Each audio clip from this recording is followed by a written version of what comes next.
അസ്മാഉൽ ഹുസ്ന വലിയ പ്രത്യേകത ഉള്ള ഒന്ന്. ബഹുമാനപ്പെട്ട സറൂഖി ഇമാം റളിയല്ലാഹു അൻഹു ചൊല്ലുന്നത്, മനുഷ്യരുടെ നടുല് തമ്മിൽ ബഹുമാനം കിട്ടണം എങ്കിൽ ഞങ്ങളെ നാട്ടിൽ വലിയൊരു ബഹുമാനം വേണം. കുടുംബത്തിലും വേണു, ഐശ്വര്യ വേണു, ബഹുമാനം വേണു. ഇതുപോലത്തെ ഔദാര്യം റബ്ബ് തരണമെങ്കിൽ സാധാരണ ഞങ്ങൾ പതിവാക്കേണ്ട ഒരു പലക്ക യാ കരീമു യാ അല്ലാഹ്, യാ കരീമു യാ അല്ലാഹ് ഇങ്ങനെ ചെന്നോണ്ടിക്ക. അങ്ങനെ ചെന്നാൽ ഉജൂദുൽ ഇക്റാമി വൽ കറം, നല്ല ബഹുമാനം നമുക്ക് കിട്ടും, ഞങ്ങളെ കുടുംബത്തിലും കിട്ടും. അത് മാത്രല്ല ഉറങ്ങുന്ന സമയത്തിൽ ഇത് ചൊന്നോണ്ടിക്കണം. ഇങ്ങനെ ചൊന്നാൽ ഫമൻ അക്തറ ദിക്റഹു ഇൻദൻ നൗമി ദായിമൻ ഔക അല്ലാഹു ഫീ ഖുലൂബിൽ ഖൽഖി ഇക്റാമ.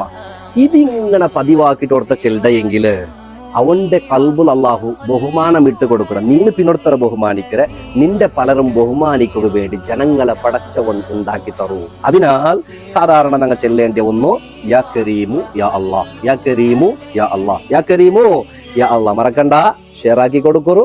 Follow me.